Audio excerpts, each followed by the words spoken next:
Here we are. I don't know. Here we are. That's a good way to start this off. Bring on the Bucks. I don't know. I don't even know where to start. I don't like hyperbole, but you can say this is as bad, or if not one of the worst Patriots performances we've seen. We saw so many last year, though, so I don't want to exaggerate. But this was a lose in all phases of the game loss.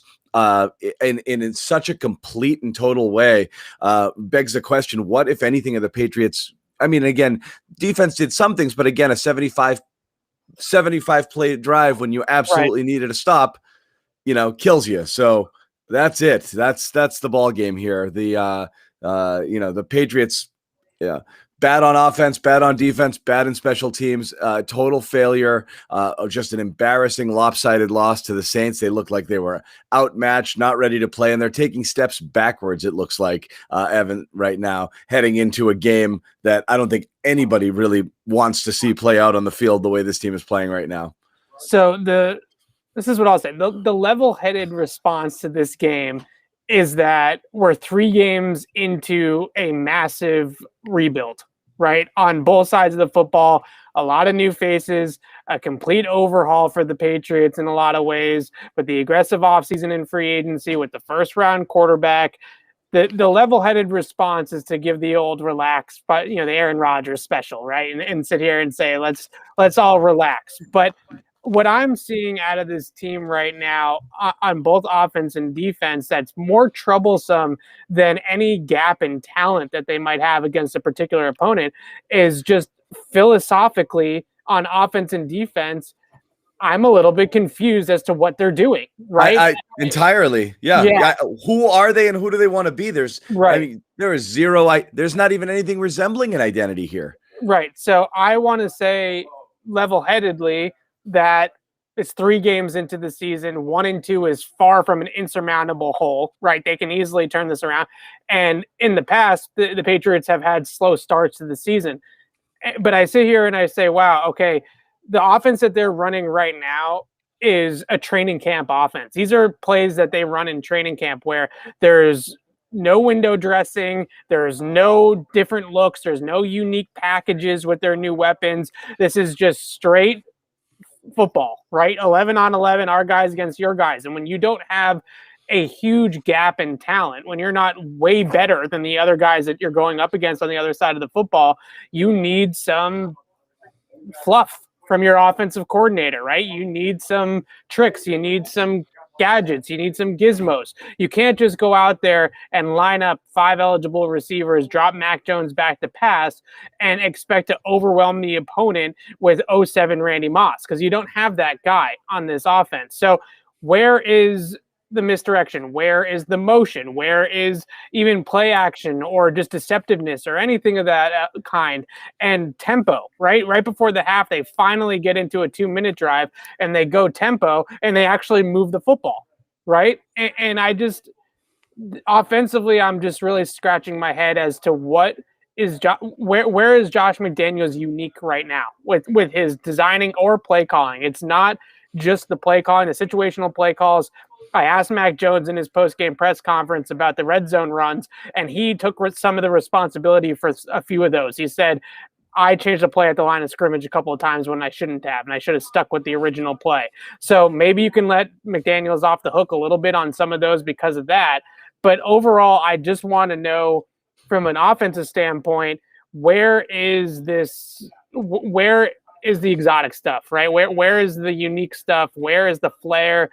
Well, I talked about motion. The Patriots are one of the least motion teams in the NFL pre-snap, moving guys around the formation, starting guys in motion, things like that. And we're not seeing any of that. We're seeing stagnant offense. We're seeing stagnant play calling. We're seeing poor situational play calling. And then defensively, you go into this game against Jameis Winston, who has been an absolute pumpkin all year against pressure, right? Anytime he gets pressure thrown in his face, Jameis craters. And he had a passer rating coming into this game of 33.8, I think it was. I have to look up the exact number against the blitz. And the Patriots didn't blitz him at all. Yeah. So you face a quarterback that can't beat the blitz. You decide not to blitz him, right? And then you get into a 3rd and 7 with 8:22 left. The game is on the line. The offense finally wakes up and makes this a 1-score game, and they rush 4. Jameis has all day in the pocket, and he makes a 12-yard completion and moves the chains, and they drive down the field for a touchdown. So what I look at now, after all the offseason moves, after drafting the quarterback in the 1st round, after signing tight ends Hunter Henry and Jonnu Smith, all of these additions, is what is the coaching staff doing? Because I know that questioning Bill Belichick and the Patriots coaching staff is seen as a little bit of a hot take, but you start to look at some of the things that these other teams are doing, and you wonder, just this looks very vanilla and very just basic concepts from the Patriots. Right. I mean, it really is. I know we not joke about it. We talk about Belichick's, first 4 games are kind of preseason-y sort of thing. And, you don't start to see some of the stuff or what the team's going to be for a while. But that's fine and good to play it conservative if you're executing in all phases, but they're not. They're sloppy as hell. All over the place, from the drops to the penalties. Hunter Henry running 30 yards downfield before the snap, on a 4th. I mean, just some of this stuff is, yeah, you can play vanilla. You just have to, you got to execute it. If you are playing teams that you think are going to beat themselves, you can't be the one that beats yourself when you do that. They're not putting any pressure on teams offensively or defensively at all. They're easy to play against right now, Evan. Yeah, that's exactly what it is. They're easy to play against. And the reason why they're so easy to play against offensively, especially, is because what they're calling is so vanilla and so basic. And you look at some of these good offenses in the NFL, you look at the Kansas Cities and the Tampa Bays and teams like that, their hallmarks offensively are using all of the tricks that offensive coordinators and play designers use to give their skill position players advantages before the snap, right? Things like motion, things like play action, things that give those guys opportunities to catch and run with the football at full speed. And the Patriots, the word that I would use for their offense right now, and not just because they can't move the football, but just in general, when you watch them play, is stagnant. Right? They go out there, they run their 5 guys eligible out to their spots, and they stand there and they hike the ball. There's no motion, there is no window dressing, there is no creativity, there's nothing. It's just stagnant. And if you're going to be that type of offense in 2021, unless, like I said, and like you said, you have overwhelming skill talent, you're going to be a lousy offense. There's just no way that you can be a good offense like that unless you're running out Tyreek Hill and DK Metcalf and 5 great receivers and a good quarterback and a good offensive line. Your execution has to be flawless for you to play like that. And especially when you have a rookie quarterback, it's just a really tricky situation to be so vanilla. Yeah, and again, they can't be flawless because they barely know one another. They're really still getting to know one another on the offensive side of the ball because Mac didn't really rep with the starters. You had Henry was limited, Aguilar was limited. So there's a lot of stuff out there. And then Jonnu Smith, absolutely. I mean, he's obviously target number 1, I think, for a lot of Patriots fans today. And justifiably, I mean, this guy's supposed to be a playmaker here. That play to start the second half was one of the least athletic things I've ever seen in my life. I mean, he just fell over himself. It looked like he lateraled it to the receiver. I mean, it was just awful. So you're not getting anything out of anybody right now. And that's the thing. And what we're going to keep coming back to is it play calling, scheme, design? Are these guys not that good right now? And then it looked like even when Mac was pressing it downfield, he was throwing to guys. A lot of those were 50-50 balls. He was throwing to guys who were covered. Not a lot of really open guys. And again, I'll always defer to you with your vantage point from the press box there. You're able to see the entire field. I don't know what Mac was looking at. We know for one, the entire first half, the pocket was collapsing instantly. He had people in his face before he even had a chance to get his feet set. That's hard for any quarterback, certainly one who can't escape the pocket like Mac can. I thought he did a decent job hanging in there and, moving within, a collapsing pocket, if sometimes outside of it when he needed to. I'll give him props for that, but it didn't look like, he could find anything. They couldn't get anything going. No, there wasn't much down the field open from Nothing. my original view of the game, but I would say that in a couple of instances there was stuff open down the field and the pressure took it away from Mac. He actually dropped a really nice pass into Johnny Smith along the sideline. That was Johnny's first drop, right? The pocket was totally collapsed on Mac, and he teardropped one into Johnny Smith anyway. And I thought Smith had a pretty good chance to catch that ball, and it goes off his hands. Really, if you want to nitpick Mac's performance today, it felt to me there are two things, right? One, he said after the game that he checked out of some passing plays into run plays in the red zone. Specifically, I asked him about the 3rd and 1. He didn't directly reference that, but when you say I could have stuck to some calls in the huddle, the original play call, and not gotten too cute with it, it felt like he answered my question about the 3rd and 1 to Bolden, that maybe that was Jones's decision to check out of that play. And you did see the helmet tap and a little bit of cadence there before the ball was snapped at the line of scrimmage. So maybe he did check out of that one specifically, but the other, there really isn't much to nitpick him about. I mean, the first interception, maybe you would like him to eat it, I guess, but I don't know. He steps away from pressure into pressure, and what you're consistently seeing with this offensive line that speaks to the coaching problems that the Patriots are having as well is it's not the one-on-one pass rush situations. It's the scheme pressures, which I mean by that blitzes, stuns, picks, twists, all that kind of stuff that they're doing up front with the blitz. All those types of things stand out to me as mental errors by the offensive line. These are not physical errors that the offensive line is just not capable of picking these guys up. Right? The issues that I'm seeing are mental. Guys getting through unblocked, guys not passing off stunts to one another. Right? On the first interception, they run a linebacker D-tackle twist up front, and Mac steps up away from the pressure on the edges, steps up into the pocket, and David Andrews and Shaq Mason don't pass off the stun, so there's a guy, he steps right into a hit, right? And that's when he hits the ball, the arm, and while he's throwing it, and it's picked off. So you look at those types of schemed pressures and scheme pressure packages by these defenses, and they're having all sorts of issues picking up these blitzes and these stunt games and things like that. And you point again to who's coaching these guys, right? I mean, what's the situation here?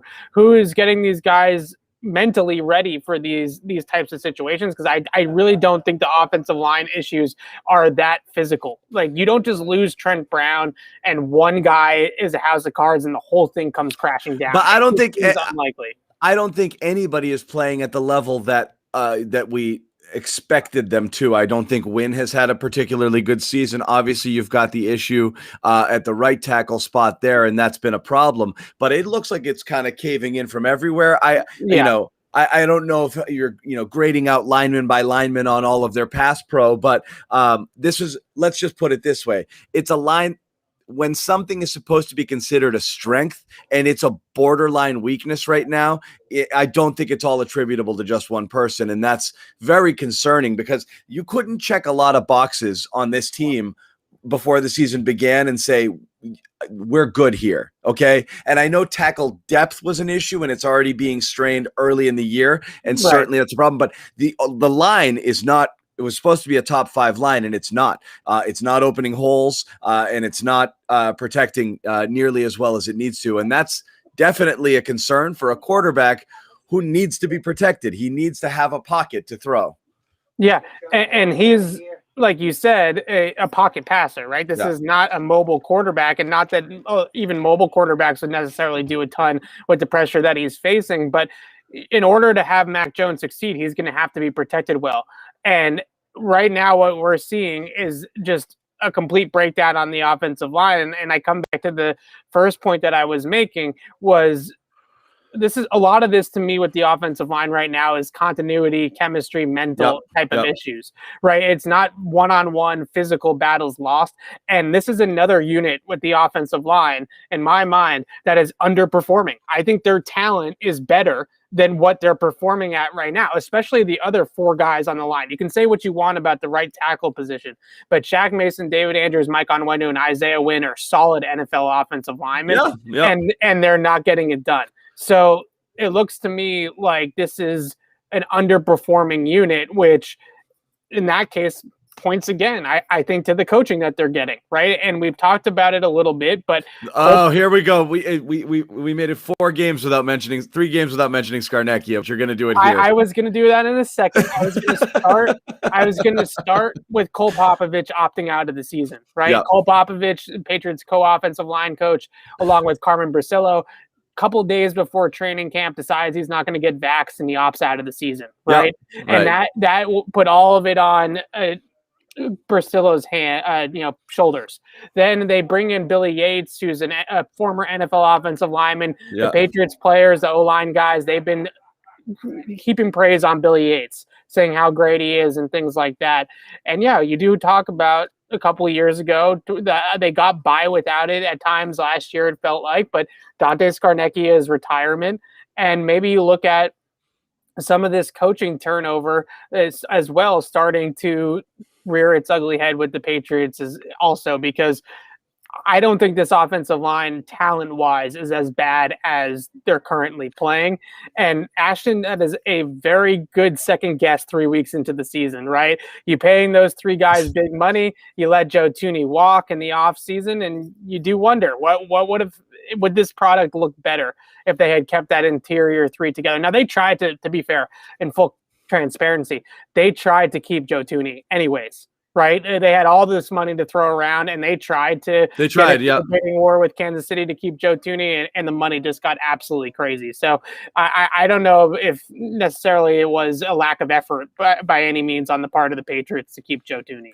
And honestly, I'm as certain that Scarnecchia is going to at some point rejoin this team in some capacity as I keep on pulling Dante Scarnecchia out of retirement out of desperation, because that's what they did the first time too. I am as certain of it as I am that David Krejci is going to be playing playoff hockey for the Bruins. Both of these things are a done deal. Scar will be back at some point this season, I guarantee. So let's get into some of the weapons here, and this is going to be I want to hit 2 things. Okay, while we're on coaching, I want to hit this first. Yeah. Of all things right now, I think the person with the target on his back more than anybody is Josh McDaniels. Yeah. And I can't figure it out. And we've been trying since last week to figure out, is it conservative because they're trying to take year? That's this last year. Yes, it's good. It's been going for a bit, but again, you assumed it was personnel limitations. You could only do so much, and you saw, how many games last year early in games are they running gadgets? Because they knew they couldn't get anything going conventionally, and you're like, oh, he's trying everything he can here. He knows they can't just go back there and just play and drop back and hit guys. Oh, it's just not happening with this team. But this year, I understand it a great deal less.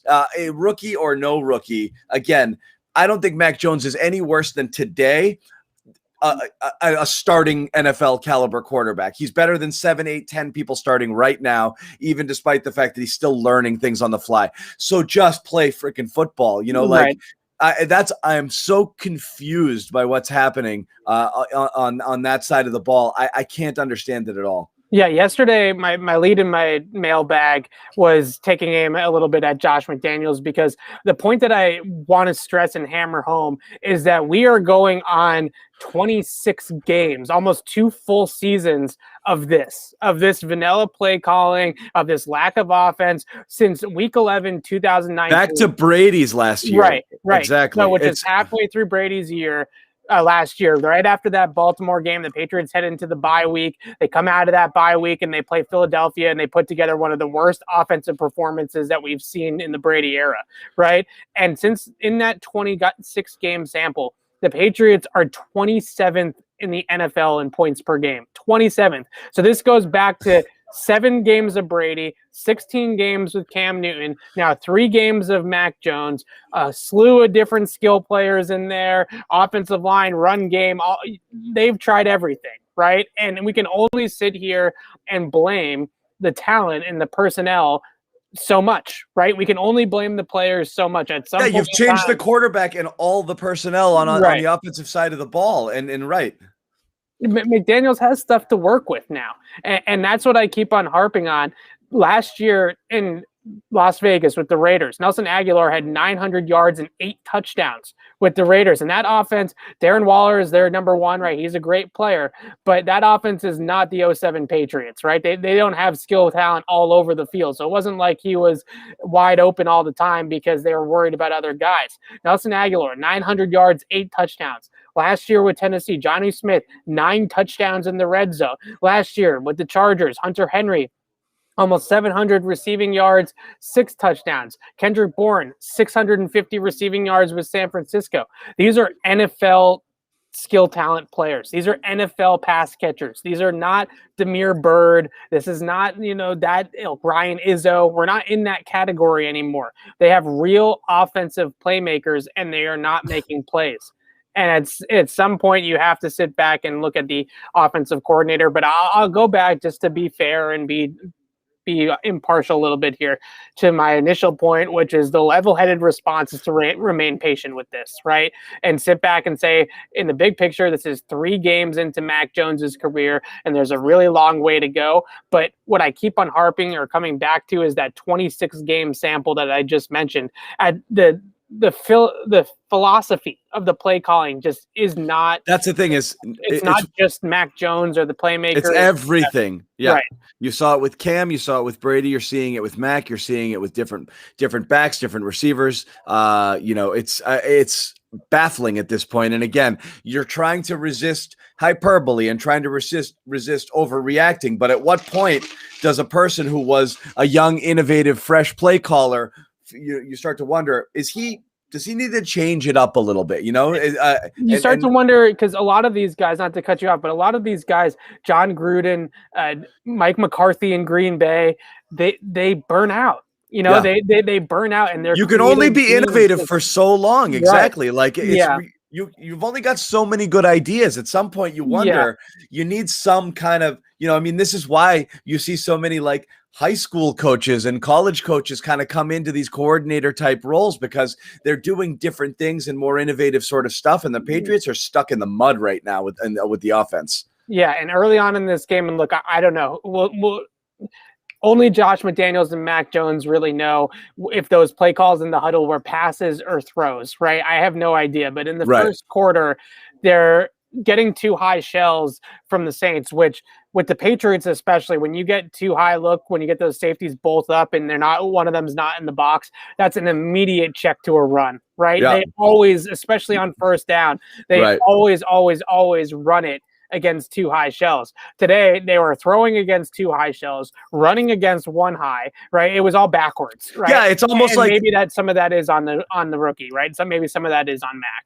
For sure. There's always that. I also always think, and this is, if you're going to talk about one potential knock on Bill Belichick, I always feel that when he goes against a high caliber coach who he respects, he sometimes outthinks himself a little bit. In some cases too. That's happened in the past, where it's kind of like, that's just what they'll be expecting me to do, sort of thing. And so just, trying too hard to do the unexpected versus what's going to work in this situation, that's been a thing before. I'm not saying that's what happened at all today. And this could be on Mac checking into stuff or not checking into stuff at the line. So again, it's hard to say entirely. But let's move on, because, off the coaches and onto the weapons here. It's so hard. It's so hard to slice this blame pie, because you're not sure if it's the O-line, if it's a rookie QB, if it's a play calling. But again, you went out and you paid for some playmakers. They have to make plays. That's the point, is when things are tough, you want these guys to be able to make a play, save you, do something. Certainly not the opposite of make a play, which is what Jonnu Smith was doing all day in critical moments. Obviously none bigger than that one in the second to start the second half, which was, just obviously a game-defining play, and one that it was, almost impossible for them to come back from at that point, the way the offense was moving. So Kendrick Bourne was the first guy today to show some life, right? The 32-yard catch before the half, the touchdown catch later on in the second half in the fourth quarter. Finally, a guy that they signed in the offseason going out there and doing exactly what you just said, make a play, right? Just make a damn play for somebody, exactly, right? but you need it. Yeah, and Kendrick Bourne finally was someone that seemed to step up. And the one thing that I just will say from a personnel standpoint, it definitely felt like they were more successful. And I would have to go look at the numbers because this might be the case over the first 3 weeks of the season, actually, based off the eye test. They seem to be more successful in 11 personnel than 12 personnel. When they put both tight ends on the field, for whatever reason, it's not working. I don't know if it's a speed issue with Hunter Henry and Jonnu Smith both being a little bit slower for their bigger guys, right? I don't know if it's a play calling issue or they just don't have the package designed properly right now. I don't know. But whenever they've gone 11 personnel, they seem to have found more of a rhythm with the 3 wide receiver packages versus the 2 tight end sets. So maybe that's something that they found here at the end of the game. With Jonnu, he has always been a player in Tennessee that is essentially an H-back. I would almost call him a borderline gadget player, right? Somebody that is just supposed to be schemed and created opportunities with scheme, whether it's one-on-one balls down the field or things behind the line of scrimmage, screens, slide routes, bootleg actions, things like that, right? Leaking out into the flats and running with the football. And what I have seen them do with him for the first 3 weeks of the season is really turn him into more of a traditional wide tight end. And I just don't think that is his game. That's what Hunter Henry's game is, right? And if you need that role and you're going to go 11, then maybe put Hunter Henry into that role and only bring. No, but you thought he's more the Hernandez here. Jonnu would be Army knife specialized type of player. And I think they're still tinkering with the ways to figure out how to use him properly in the offense, because I asked Jonnu about this during the week and I said, how many conversations do you have with Josh McDaniels? How many back and forths do you have with Josh McDaniels about, okay, I'm not really good at this, but I'm good at that, right? Or put me here, but don't put me there. And feedback from the player, right? And he went on this answer about how smart Josh McDaniels is and how he doesn't need his input. And he's just here trying to fit the Patriots mold, right? He's trying to put himself in the Patriots offense instead of changing the Patriots offense to fit him. Well, it's Josh McDaniels' job to change the Patriots offense to fit the personnel that he has out on the field.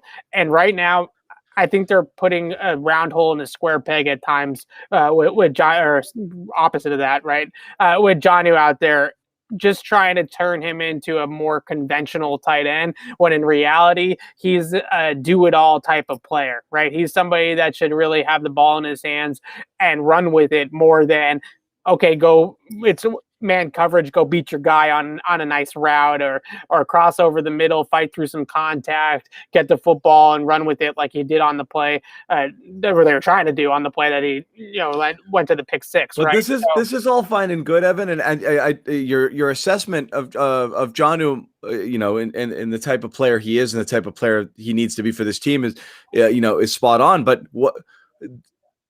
Then you have to go back to the offseason. Is this what you needed? Did you need gadget players? Is this, you're addressing needs, and this was your day one splurge. First guy I need is Jonnu Smith, which means you got to have a pretty freaking good idea what you're going to do with Jonnu Smith when he gets here. It means you targeted him and you thought he's perfect for this offense, and you know exactly how you're going to use him. And then you go and do this, and this is what we have, and this is what it looks like. Makes no sense to me. So it can't be your A1A target, and you're still figuring him out right now. If you go back to, and again, this is obviously a trade, but like in a Wes Welker situation, back in, this guy's perfect for us. That's what you're supposed to be doing, is identifying needs, not just saying, let's just buy a bunch of guys because the ones we have now suck.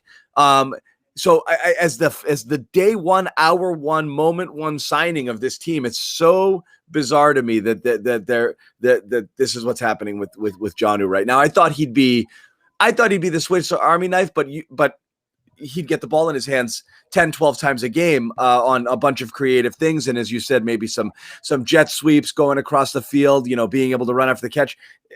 I don't know what they're doing right now. That's exactly it. Is you thought that what you're describing are what I would call scheme touches, right? Yeah, exactly. You thought they would get creative with it and get move him around, run him wide right. in the slot, in the backfield, lots of different things, But Right. again, hand down, straight tight end, get up and run and try to whatever. And it's not his game. And that's exactly what they've been doing with him. And it's puzzling. And this is what I come back to. And I'm not trying to make excuses for the players not executing properly. The catch that led to the pick six from Jonnu, he's got to have that one, right? I mean, it's not McDaniels' fault that ball bounces off his hands and pops up in the air and lands in the lap of Malcolm Jenkins and he runs it back for a pick six, right? That's not Josh McDaniels' fault that the player did that.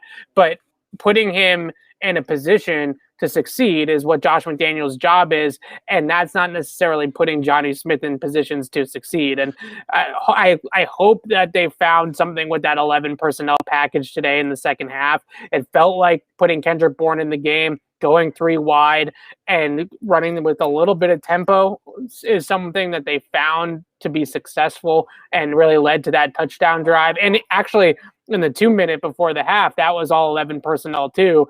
And they had some tempo to it as well, obviously, in the 2 minute drill. So maybe that's something that they can figure out, right? Yeah. Maybe that's something that they can lean their hat on moving forward. Yeah. So I know, not moving around, just a couple different things that were of interest. And again, this is game 3 again without seeing much from Aguilar. They took a couple of shots downfield. I actually thought the one that he had the step, does that look like Aguilar needed to run to the hashes there? It looked like a miscommunication about the ball placement when he had a step on his man. Again, I can't remember the exact situation, but it was that in the second quarter. Yeah, he threw it deep under pressure, and the ball just didn't go where. Right. So, Max looking at Nelson Aguilar's looking outside shoulder, but as a receiver, you're not supposed to be, you kind of run that one off as a post there towards the middle of the field. As a quarterback, you really want to try to get that between the hashes, right? Yeah. I thought Mac put that in the right spot, but I'm not sure. I would have to go back and really watch it from the All-22, but by the look of it, watching it live, it looked to me like there was either no deep safety or the safety was elsewhere. The safety had not reacted yet. It was and hadn't come over yet. You could have thrown it to middle of the field and still gotten away with it, but it might have been a pressure. It might have just been a pressure misthrow by Mac where he just got rid of it and it floated outside, or it floated to that side and he meant to throw it outside shoulder. But so one of the bigger things that I'm seeing with the Patriots wide receivers, which is definitely something that the Patriots asked their receivers to do a little bit more than maybe other teams, is read off leverage and break off leverage, right? And so last week this happened with Hunter Henry where he restacked the Jets defender, and if he broke out on the corner route, he was going to dust the defender and be wide open for a touchdown, and instead he broke inside and into the leverage instead of outside, and that really threw off the entire play.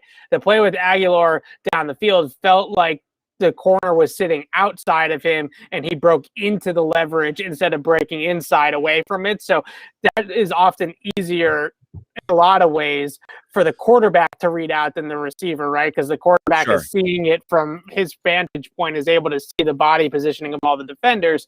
But yeah, breaking off of leverage has been a little bit of I wouldn't call it a concern quite yet, because it is a learned skill, right? It is something that takes some time to develop, but certainly something that's a work in progress for a lot of these receivers. I also thought that there was an opportunity later on in the game where he did get it right and he did break on the post, and Mac was sacked. His eyes were downfield. He's waiting to throw it, and he just couldn't get it off. He gets sacked. And the number that we harped on last week, the air yards, right? 12.4 air yards per attempt for Mac Jones today. So almost double what we saw, or actually almost triple what we saw last week. So he was way more aggressive throwing the ball down the field.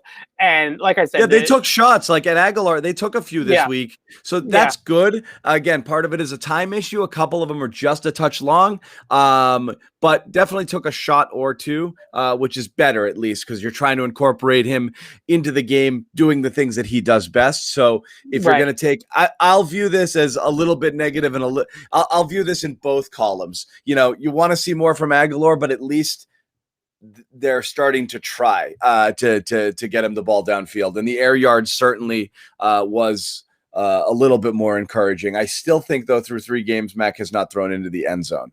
No, and maybe look, I don't want to take blame away from what I have been trashing McDaniels the entire show, but that quote that Matt gave after the game about checking into some run plays in the red zone, I think speaks to at least a couple of those run plays that they ended up handing the ball off to Brandon Bolden. So yeah, Bolden in the game, I think from a coaching perspective, you would think that that's a pass, right? You think you're going to throw the football with him. So what was going on with those back-to-back Bolden runs? My God, I almost forgot that. Yeah. So hopefully, that's what I forgot. I want to say hopefully that was Mac. That was Mac, not that better have been Mac, not McDaniels. Right. And they can, if it was Mac, not McDaniels, then they'll fix that, right? They'll be able to fix that, no problem. Exactly, because that's Patriots Twitter collectively exploded on that second carry. Hi, Alex Barth. Look at this guy. What a dickhead. We can't say that. Can't say that. Sponsors don't like that. Oh, no. He's getting me in trouble left and right. Classic. Yeah, no, it's all good. So that's what we have on Aguilar. I guess that the other thing that happened was James White. The way everyone's talking about him is like not only lost for the season. This could be the last snap we see James White play. I don't want to jump to conclusions, but everybody was very upset and down and prayers up and that kind of thing. So, the hip injury looked like one of those subluxation sort of situations, but you never know if and when they get him back on the field. So that first off, hopefully that ends up better, it's better than it looked, but he had to be carted off the field. So that's certainly not a good sign. What is interesting here was how it threw the whole kind of backfield into disarray. They did not get anything going on the ground early, but once White went down, holy wow, did you expect you'd see this much Brandon Bolden in this game? No. I don't fully understand that at all. So, and I understand you've benched Stevenson because of that one fumble, and you kneecap yourself in an injury situation because honestly, you would have liked to see Stevenson a little bit more in a game like this if he's ready, but he's got the skill set where he can be that guy here. And honestly, he has to be active in the next game, I would think, if White is gone. But a whole lot of Bolden. Harris didn't get anything going at all. Your leading rusher on the day was Mac Jones. So this was a mess, all game long in the backfield. You're going to hate what I'm about to say. Everybody's going to hate what I'm about to say about the Brandon Bolden snap. But you liked it. I didn't like it, but the answer is that they are more confident in Brandon Bolden's ability to pass protect and hang on to the football than JJ Taylor right now. We've done this already, right? My guess is it's the pass protection, right? That's probably the biggest one that stands out, is being able to hold up in pass pro, especially when your offensive line's getting destroyed in the game, right? And you have another guy that can be reliable and stand in there and take a backer on in the hole or whatever the case may be. JJ Taylor at 5'5" is not helping out the pass protection, right? He's a speed bump on the way to the quarterback. So I think that's the biggest thing that you look at with Bolden. Now, did I think that he was great in pass pro? No, I thought that there was some times where Bolden definitely missed a few blocks here and there, or wasn't the best overall. But the pass blocker in name only, right? The coaching staff will tell you that the reason why Bolden was in the game was because he's reliable, right? He's somebody that they can trust. They did I feel like we did that reliable thing last year too, and it was very frustrating because you had veterans playing over younger, more athletic players who you'd want to see, get in on the action, and some of those players were playing out of position, being asked to do things they normally don't do. And in Brandon Bolden's case, it's carry the freaking football or be part of the actual offense. If you're in there specifically to pass block, great.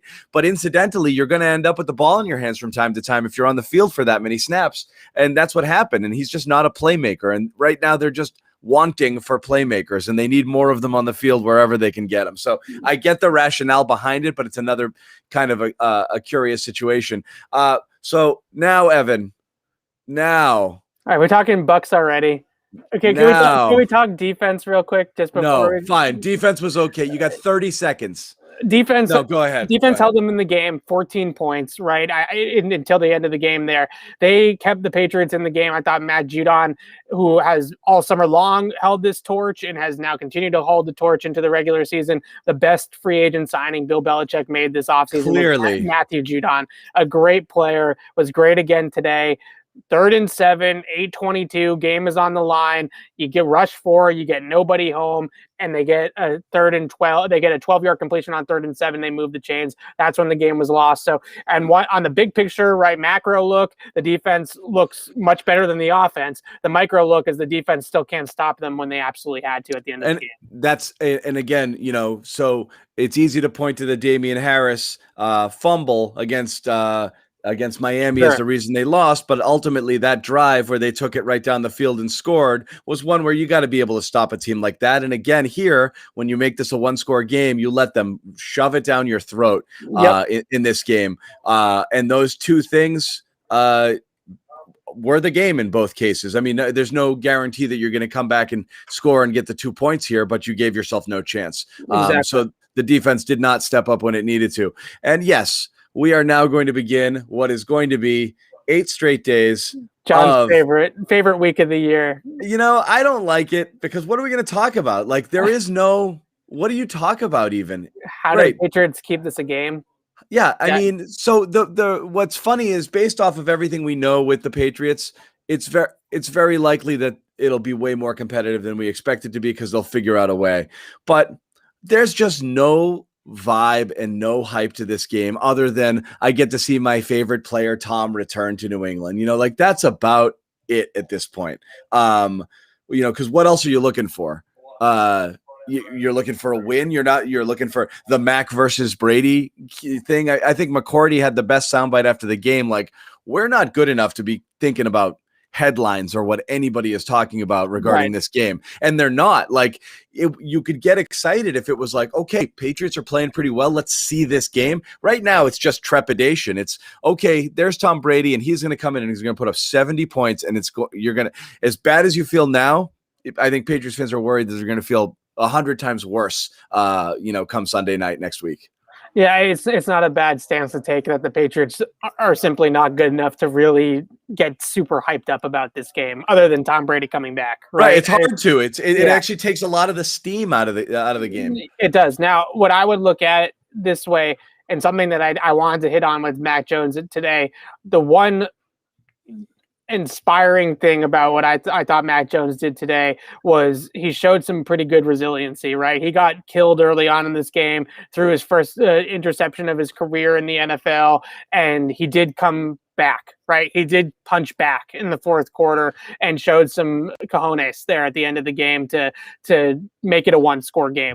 So how does he respond to a game against a really good opponent is going to be interesting. But overall, I think the best thing about the Bucs game for the Patriots is that they can sink their teeth into this defense that they have. And do they really have a defense that they can make a statement with, right? Because first 3 weeks of the season, the defense has been pretty solid, right? And yeah, there was some situational stuff that we just discussed, end of game, closeout type of situations against Miami, and again today against New Orleans. But overall, the defense has been pretty good. So now this is the ultimate test for the defense. Can I backtrack a little bit on the defense? Yeah. What happened with the linebackers today? I don't want the Dante Hightower thing. I don't want to go there yet. It's 3 games in. And he came off a huge layoff, obviously, with the COVID thing. So I don't want to go there yet. And my optimistic view on Dante Hightower's snap usage today was that they are trying to limit his snaps so that they can get the best version out of Dante Hightower. Because maybe at this point of his career, he is not. He's a situational player and not an every down player. He's not a 90% of the downs type of player. And if you play him on 1st and 2nd down, and then bring him off the field in passing situations, he wasn't playing 3rd downs before the layoff. Really, I mean, he's been an early down player. At this point, he was a no down player in some cases. Right. So maybe that is the good news, or that's the positive spin about the Dante Hightower situation. The negative spin about Dante Hightower is that on tape for the first 2 weeks of the season, and then probably out there again today when I watch it back, he has just not looked like himself. He looks slow. He doesn't look out of not seeing it well either, right? Which is not something that you would expect from Hightower. So that's If something you're that bringing someone signed off the street and they're playing meaningful second half snaps while Hightower's on the sideline, again, we don't know the reason why, but if this was performance based, that says a lot. yeah. Yeah, and Juwan Bentley also might have left this game Might have hurt. with an injury, so we'll have to keep monitoring that as well. Yeah. Yeah, so both of those things are concerns on the defense for sure. I didn't hear Josh Uche's name called a ton today. He was inactive. That's why. Oh my goodness. Okay, I was wondering. I thank you.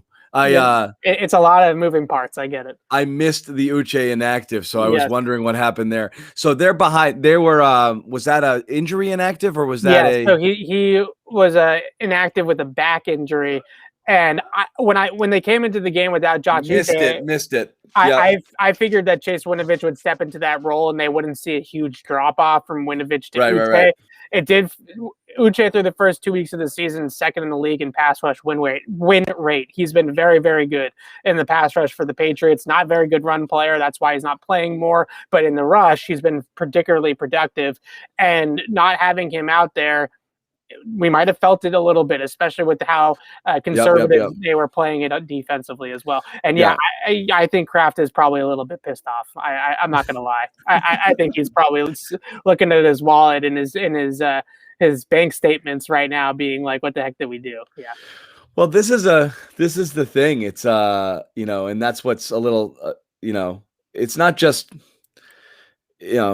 this is the problem with Bill Belichick. He's two people. You can't separate one from the other. Robert Kraft can never walk in there and say, "Hey, Bill, still love you as a coach, but would you want to maybe hand the duties off to someone else?" Yeah. This is happening. Thanks, sweetie. We got Alex, my child Alex Barth was here a second ago, and now she just wanted me to be hydrated. It's very sweet. She saw my water was out there, and she wanted to bring it to me. Thanks, Rosie. Very nice. Very nice. Didn't say a peep. That was as good as it's going to get. Very professional. No, so this has always been the issue with when you're going to have that uncomfortable conversation with Bill, because Robert Kraft very rightly, certainly after the going back to the Bill Parcells and Bobby Greer situation with you're going to let me you want me to cook the meal, let me shop for the groceries. Bill shops for the groceries, and Robert Kraft has learned a lesson, which is I'm the money and you are the guy. So do what you want to do and let me get the hell out of your way. But if one of the two isn't performing up to snuff, you can't separate those. And that's what's always going to be awkward here is Bill Belichick has to excel at both things in order to continue to be successful, or a lot of these guys who have both personnel and head coaching responsibilities. So at this point, if Bill Belichick were a rookie GM and had let Tom Brady walk, or a third-year GM who decided very boldly to let the greatest player in the NFL history walk and had missed on a couple of drafts and then spent all this money here, he'd be not just on the hot seat, almost certainly fired by the end of this year if it didn't turn around. And we're not saying it's there yet, but you would not have this much rope. Bill Belichick has as much rope as possible because he is who he is and the greatest of all time. And so, he's been right way more often than he's been wrong when it comes to personnel decisions, but not right about a lot lately on that front. And this is the worst possible start, given the fact that he had the money to do whatever he wanted this offseason. And these are the choices that were made. And right now it's not paying dividends. We might look back at this in a very much like, are you ready to, evaluate the quarterback position sort of stupidity, all due respect to Mike Giardi. But I mean, we were asking back then, is Brady washed? And the answer is no. So again, some of this might look silly a few weeks from now when everyone starts playing better and you start to see what this looks like. Right now, it's a horrible start. It's a bad start, and I still, my big picture takeaway from this game today, and what I will continue to write until it turns around, is that this is still more on the coaching staff, I feel, than the talent and the personnel. Because I look at the talent and the personnel, especially on the offense side of the football, and I go to the guys that they added on that side of the ball, and I look at their seasons last year with their last teams, with their former teams, and all of them produced. right? Hunter Henry put up numbers. Jonnu Smith was a big-time red zone threat for the Titans. Aguilar was statistically a top 5 deep threat in the NFL with the Vegas Raiders a year ago. Kendrick Bourne was a nice role player for the San this is Francisco what's 49ers. frustrating. This is not. These guys are NFL caliber receivers. But this is what's frustrating, Evan. Is historically the Patriots have grabbed guys who are being poorly used other places and unlocked their potential here, saying, "No, stupid. This is what you do with this type of talent." Right. And we've seen it play out a lot, particularly guys who have high pedigrees, who were drafted first and second round and didn't quite work out places. You bring him here and be like, this is what you got to have this guy do. He's got to be free. He's got to use it. This is almost the opposite. You're taking guys who have had some success, and instead of taking them, in another direction forward, it looks like it's a step back, which is totally un-Patriots-like and un-Belichick-like, because that's been one thing he's been amazing at is, oh, you don't like that guy anymore? I know what I can do with them. And it's not happening here.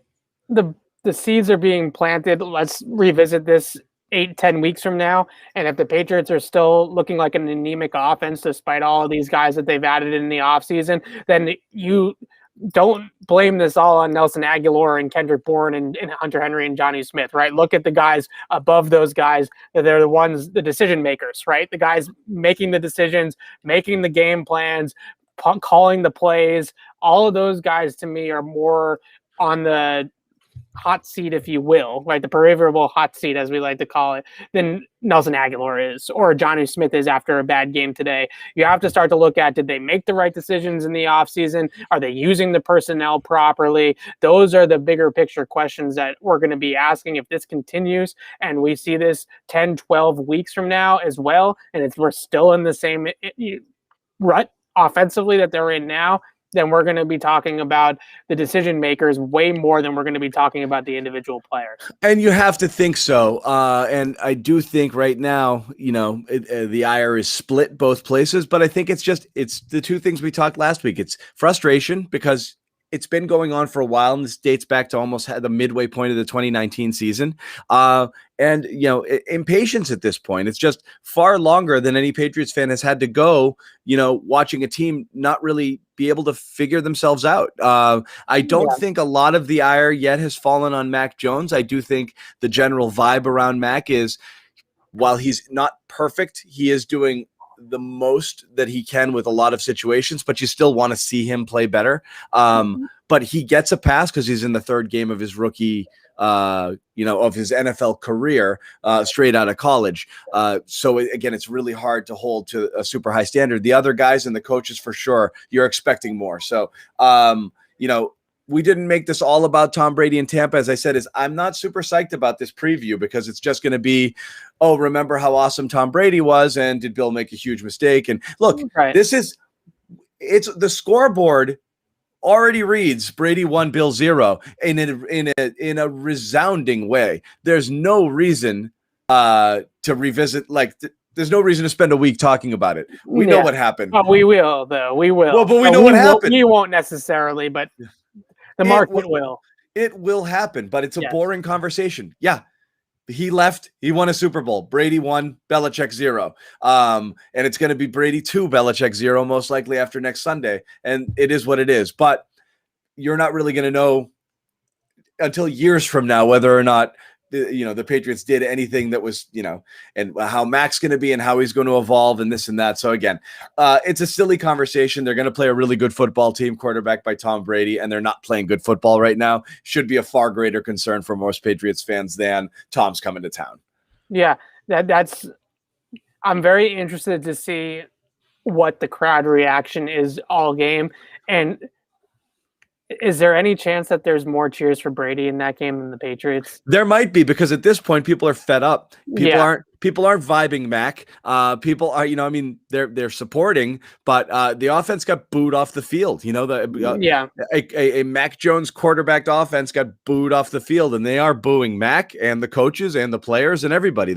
It's not good enough right now. So yeah, and I feel for Mac because he obviously didn't. He could have improved on a lot of things out there today too. And I'm sure when I watch the tape back, there'll be times where I'll say, just like I did last week, he could have made a throw here, he could have made a throw there, whatever the case may be.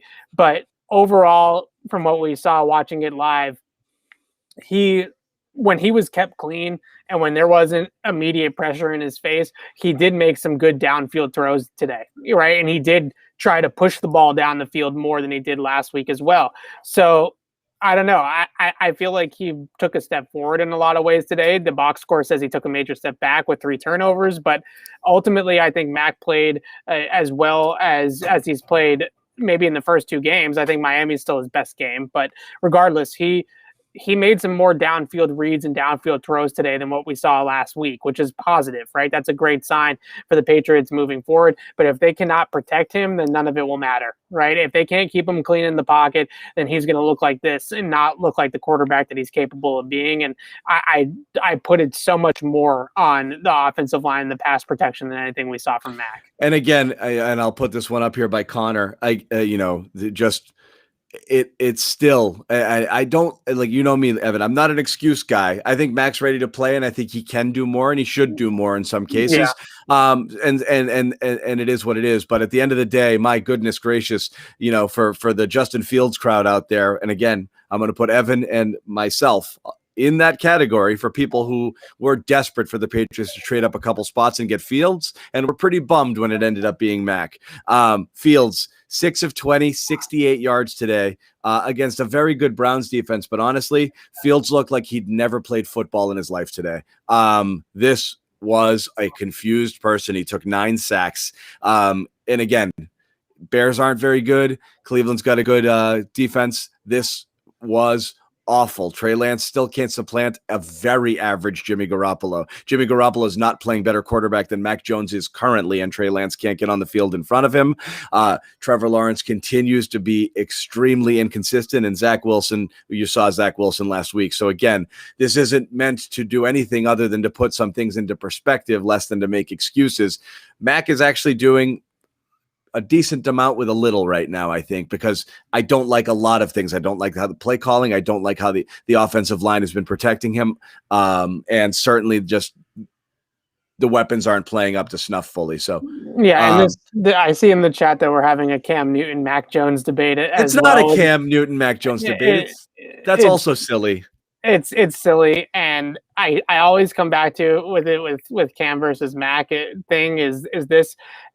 Cam is an 11-year veteran in this league. If you wanted me to consistently compare Cam, 11-year veteran, to a rookie quarterback making his 3rd career start, then you don't think Cam is very good, right? Because Cam should be light years ahead of a guy that's in his 3rd career start. So I don't know. I don't know what we're talking about, guys. Cam Newton's unemployed right now. It's not a Belichick thing. I mean, there's Cam Newton was unemployed last year. The Patriots are the only team that came calling. Cam Newton was a Band-Aid, and Cam Newton performed admirably last year. And it was not a very good team, and he had to do a lot all by himself. That was a difficult year for him, and they didn't give him much to work with at all. So there's a reason why he got picked, a rookie picked over him. There's a reason why he can't get a job right now.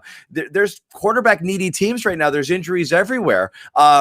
It is what it is. Cam Newton is what he is, which was a Band-Aid or a stopgap until you found the guy you're hoping will be your franchise quarterback. It doesn't always work out this way. You could get 2 years into the Mac Jones era and realize this guy's not that great, and then you start shopping for another quarterback. But the point is, you're looking for the next guy. You weren't looking for another season of Cam Newton, which is, again, why I don't understand why this debate keeps getting had at this point. Because the Cam it's not one. It wasn't the one or the other. There was a new.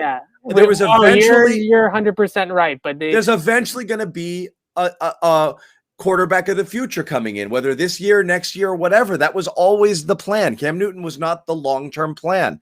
So it happened this year. Now you have to see if you've got your guy, and that's how it works. It's so, it's overplayed. It's such a silly conversation to have. You guys got to move on. In addition to the return of Tom Brady, next week may also mark the return of N'Keal Harry. So everybody get pumped. Yes. Hey, listen, I'm not going to do it with N'Keal Harry. I'm not going to do it. I almost did. I almost thought about it, but I'll say this about N'Keal on a positive light, because that's what I do with N'Keal. The N'Keal Harry that we saw in training camp, I think, can help this team. if he plays the way that he did in camp, which was definitely more inspiring than how he played in his first couple of years in the league, then at least we talked a ton about how they've tried to take some shots to Nelson Aguilar, but they haven't been able to. And maybe another big body vertical guy on the outside like N'Keal could open that up just a little bit. I'm not going to sit here and say that he's going to turn this offense around, but we have reached the point of desperation in this season already by week 3, where we're hoping for N'Keal Harry to save us. He's not going to save us. He's not the guy. He's not. Which is why you didn't want to say what you were going to say. I know. But when you look at an 11 personnel or 3 wide receiver package, and it has Aguilar and N'Keal Harry on the field together, then I do think that is a little bit more vertical based than maybe Kendrick Bourne, Jacoby Myers, and Nelson Aguilar, right? When you have Myers and Bourne out there at the same time, you're slow, right? You're just slow. Yeah. And if there's a couple of guys that N'Keal Harry actually runs faster than, it's Kendrick Bourne and Jacoby Myers, right? I mean, he does actually move better down the field than those two guys. So maybe. It's the Harry versus Brady game. That's how it's going to be built. No, it's definitely not. Anyway, we've been kicking about an hour, so we're going to wrap it here. But I appreciate everybody who hung out and got angry with us and got angry at us. That's also allowed. Totally fine. That's what it's there for. So thanks again. We will have some more stuff coming out on our YouTube channel. Subscribe there if you haven't already. Patriots Press Pass on YouTube. We are so freaking close to 10K subs, and I want to get there. You guys can help push us over the top, so please do. You'll get Evan's in-season content as well as Patriots Beat podcast and other things, news, press conference news and notes. Some more videos coming out today after the game. What time are you guys tomorrow, Evan? We're probably going to do it Tuesday, but we're going to be on a Tuesday afternoon. Tuesday afternoon for Patriots Beat. Yes. Okay, so just to wrap it, Patriots lose 1-2. You've got Tampa next week, Good and luck. the Bucs are down 21-7 early in the second half here. So we got an angry Tampa Bay team. Even better. Trap game. We joked about it, Evan, that Tom Brady might actually have his eyes on next week a little bit, but this is a tough one for them. Deshaun just got free by about 30 yards. All right, so again, thanks everybody. We're gonna sign off. Thanks for hanging out. We love you guys. We thanks for joining us, and keep it here for more Patriots coverage.